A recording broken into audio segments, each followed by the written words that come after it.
Bonjour à tous, que le Seigneur Dieu vous bénisse. Soyez la bienvenue dans ces moments d'édification, ces moments d'enseignement. Bien que nous ne prendrons pas beaucoup de temps, nous n'avons que 15 minutes ce soir, nous allons voir quelque chose d'essentiel, quelque chose de primordial. Nous parlerons ce soir de l'obéissance à Dieu. Il est vrai que ça ne sera pas peut-être possible de terminer tout ce que nous avons à dire sur l'obéissance, mais nous allons néanmoins commencer et qui prête à Dieu, le vendredi, nous allons continuer, poursuivre cet enseignement jusqu'à ce que nous puissions finir avec lui. Alors, dans la plupart des domaines de la vie, ainsi que dans beaucoup de métiers, il y a des bases, d'accord? Il y a des règles, il y a des secrets qui, lorsqu'ils sont connus et bien appliqués, vont décider de la réussite et du succès. Si on prend par exemple dans le domaine humain, pour rester en bonne forme par exemple, il faut d'une part manger convenablement et d'autre part maintenir une routine d'exercice physique. Ainsi, l'homme qui se nourrit par exemple mal aura toutes sortes de troubles de santé. Le muscle sans exercice s'atrophie. À d'autres niveaux, les mêmes principes aussi se retrouvent. On ne peut passer outre les lois physiques et chimiques qui régissent le monde. Les métiers de la science et de la technologie sont soumis à des principes qui tiennent compte de certaines lois.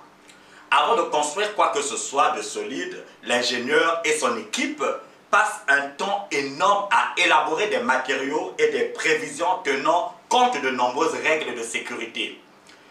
Les matériaux sont choisis en fonction de ce que l'on veut faire, en fonction de ce que l'on veut créer, en fonction de ce que l'on en fonction de ce que l'on veut mettre à profit. Dans le domaine de l'aviation, on ne peut pas piloter un avion sans avoir un minimum de connaissances théoriques et pratiques des lois aérodynamique et météorologique et de la navigation aérienne en plus. L'électricien a intérêt à s'assurer qu'il est bien protégé avant de toucher des fils de haute tension. Pour éviter des étincelles et des dégâts, son installation électrique doit être selon les règles de sécurité et en toute connaissance des lois de l'électricité. Pour voyager sur les routes, il vaut mieux connaître les directions ou avoir une carte routière avec soi. Parce que toute notre bonne volonté et toute notre sincérité ne suffirait pas à nous emmener à destination si nous nous trouvons sur la mauvaise route. Tout cela, bien aimé, est bien logique. On le comprend bien pour tous ces domaines. Et si on ne s'y applique pas, nul ne s'étonnera des conséquences. Ce qui est vrai dans le domaine physique, il est aussi vrai dans le domaine spirituel. Il existe des principes qui régissent le domaine spirituel. Il y a des bases, il y a des règles, il y a des secrets qui, lorsqu'ils sont bien connus et lorsqu'ils sont bien appliqués, ils vont décider du succès et de la bonne marche dans ce domaine. Parce que la vie spirituelle a aussi toutes ses règles d'hygiène.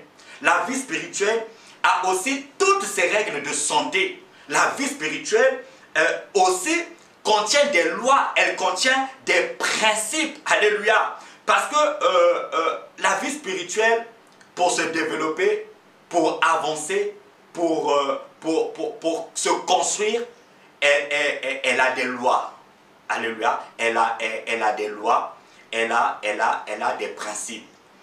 Et c'est cela la base de la parole de Dieu. La parole de Dieu est remplie de nombreux principes, elle est remplie de nombreuses règles, elle est remplie de nombreuses lois que si nous nous appliquons, si nous les appliquons, à ce moment-là, nous allons réussir notre marche chrétienne. Alors, ces principes-là, l'ensemble de ces principes bibliques se repose sur un pilier, elle se repose sur une base. Et cette base-là, c'est ça qu'on appelle l'obéissance à Dieu. Cette base solide sur laquelle se posent tous les principes bibliques, c'est l'obéissance à Dieu. Dans Matthieu le chapitre 6, le verset 24, la Bible dit « Nul ne peut servir deux maîtres, car ou il haïra l'un et aimera l'autre, ou il s'attachera à l'un et méprisera l'autre. Vous ne pouvez servir Dieu et maman. » Dans Luc le chapitre 6, le verset 46, la Bible dit « Pourquoi m'appelez-vous Seigneur, Seigneur, et ne faites-vous pas ce que je dis ?» Dans Romains le chapitre 6, le verset 16, la Bible dit « Ne savez-vous pas que en vous livrant à quelqu'un comme esclave pour lui obéir, vous êtes esclave de celui à qui vous obéissez, soit du péché qui conduit à la mort, soit de l'obéissance qui conduit à la justice. » L'obéissance à Dieu, bien-aimé, est indispensable pour commencer une vie chrétienne.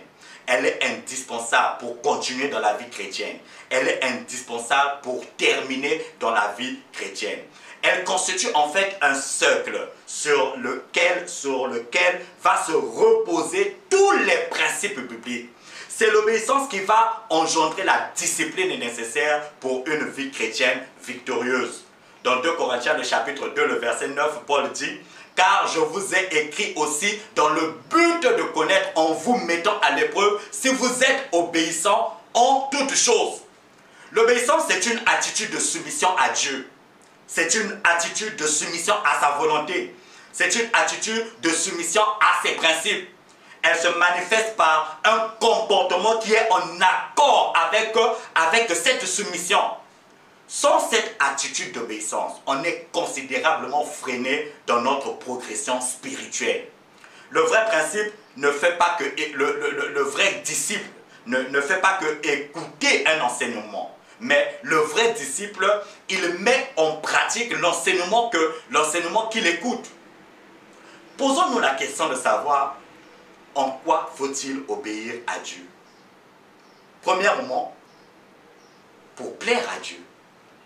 Pour mieux comprendre cet aspect de la nécessité de l'obéissance, il nous faut remonter au temps du roi Saoul et de Samuel dans le livre de 1 Samuel au chapitre 15, le verset 1 au verset 13. Qu'est-ce qui se passe? Samuel annonce à Saoul la volonté de Dieu concernant la prochaine bataille que Saoul allait livrer contre Agag, roi des Amalécites.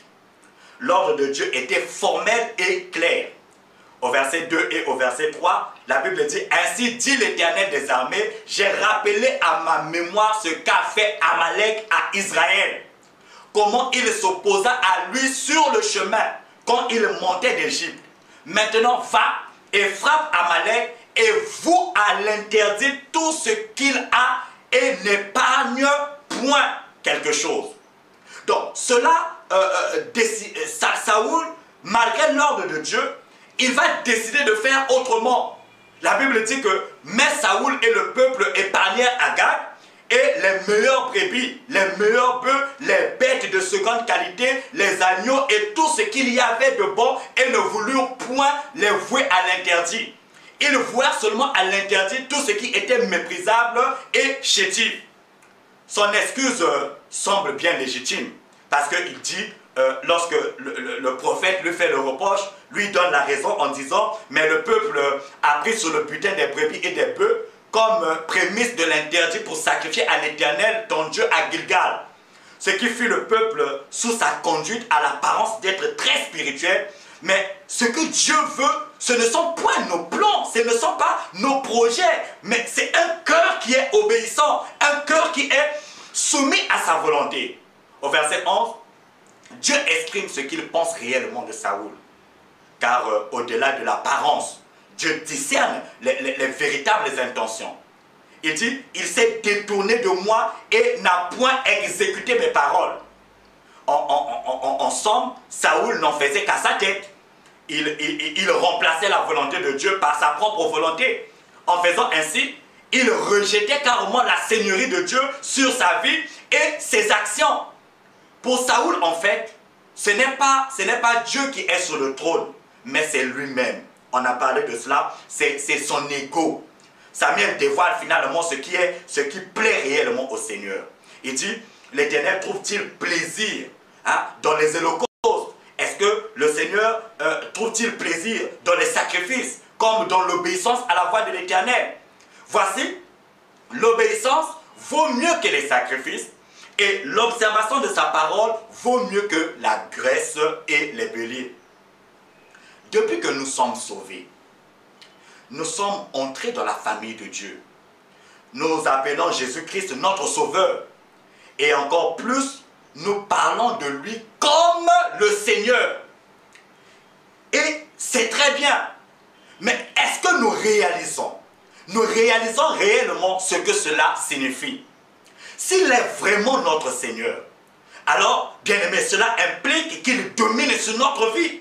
C'est lui qui gouverne, c'est lui qui est assis sur le trône de nos décisions. Ceci entraîne que notre volonté est mise au second plan. C'est celle de Christ qui doit compter. Le jour de notre conversion, nous désirons une chose par-dessus tout. Mais c'est plaire à Dieu, c'est plaire à notre Seigneur. Samuel nous a livré, il nous a livré ce secret. Si nous cherchons un bon critère pour notre vie, en voici un excellent. Si Dieu se penche sur ma vie, pour examiner mes actions, mes pensées, mes intentions, mes motivations, va-t-il trouver du plaisir en moi? Est-ce qu'il va trouver du plaisir en moi? Et donc, c'est ça la base. Alléluia. C'est ça la base. S'il est notre Seigneur, c'est lui qui nous dirige. S'il est notre Sauveur, nous ne pouvons que compter sur lui. Alléluia. Et l'obéissance, Paul l'a dit, l'obéissance en toutes choses. C'est cela. Et c'est ce que nous devons rechercher. Nous devons rechercher le plaisir de Dieu. Est-ce que ma conduite, mon comportement, mon caractère plaît à Dieu? Est-ce que ce que je fais, c'est ce que le Seigneur me demande de faire? Est-ce que c'est ce que je fais, c'est ça qui plaît à Dieu? Alléluia. Et donc, si je ne plais pas à Dieu par ma conduite, si je ne plais pas à Dieu par mon obéissance, en quoi donc le Seigneur me soutiendra-t-il? En quoi donc je serai considéré comme un enfant de Dieu? En quoi donc je serai considéré comme un véritable serviteur si je ne mets pas en pratique ce que le Seigneur me demande de faire? Alléluia. Nous obéissons à Dieu d'abord pour plaire à Dieu. Un serviteur cherchera à plaire à son maître. Un enfant cherchera à plaire à ses parents. Un collaborateur cherchera à plaire à son chef. Alléluia. Si nous considérons Dieu comme étant au-dessus de nous, alors nous ferons des choses dans le but de plaire à Dieu. Alléluia. Mais qu'est-ce qui plaît à Dieu? Ce ne sont pas nos offrandes. Qu'est-ce qui plaît à Dieu? Ce ne sont pas nos holocaustes. Qu'est-ce qui plaît à Dieu? Ce ne sont pas nos œuvres qui plaisent à Dieu. Mais ce qui plaît à Dieu, c'est l'esprit d'obéissance. Alléluia. C'est l'esprit d'obéissance. C'est ce que le Seigneur veut retrouver en nous. Saoul, nous l'avons dit, il a désobéi au Seigneur. Il a remplacé la volonté de Dieu par sa propre volonté. Il a remplacé le désir de Dieu, le besoin de Dieu, par son propre désir, par son propre besoin. Et il ne s'en rend pas compte. Devant le Seigneur, il cherche à se justifier. Il ne s'en rend pas compte. Devant le Seigneur, il avance des raisons. Alléluia. Il avance des raisons. Nous obéissons à Dieu, bien-aimé, pour mieux le servir. Nous obéissons à Dieu pour mieux le servir. Il est impossible de servir Dieu sans cet esprit d'obéissance. Nous l'avons dit, nul ne peut servir deux maîtres à la fois parce qu'il va haïr l'un ou il va aimer l'autre. Il va s'attacher à l'un ou il va mépriser l'autre. On ne peut pas servir Dieu, on ne peut pas servir en même temps Dieu, en même temps maman. Paul, dans le texte de Éphésiens, le chapitre 2, le verset 1 au verset 3, il nous dit qu'avant notre conversion, nous marchons dans le péché et les offenses selon le train de ce monde, selon le principe de la puissance de l'air, selon les convoitises et la volonté de la chair. Mais il dit, vous étiez morts dans vos fautes. Il dit, vous étiez morts dans vos péchés, dans lesquels vous aviez marché autrefois. Il dit, selon le train de ce monde, selon le prince de la puissance de l'air. Cet esprit qui agit maintenant dans les fils de la rébellion, parmi lesquels nous vivions tous autrefois. Selon la convoitise de notre chair, c'est ce qu'il dit, accomplissons les désirs de la chair et nos pensées. Nous n'avions pas le choix. Le seul maître que nous connaissions, c'était notre ego. C'est normal. Nous étions carrément les jouets du tentateur. Nous étions carrément les jouets du monde et de nous-mêmes. En Romains le chapitre 6, le verset 17, Paul nous dit clairement que nous étions esclaves du péché. Mais maintenant, la situation n'est plus la même. Alléluia. La situation n'est plus à présent la même. En Romains le chapitre 6, le verset 18, Paul dit, ayant été affranchis, nous avons été libérés. Alléluia. Nous avons été libérés. Il dit, ayant été affranchis, vous êtes devenus esclaves, donc serviteurs de la justice et non du péché.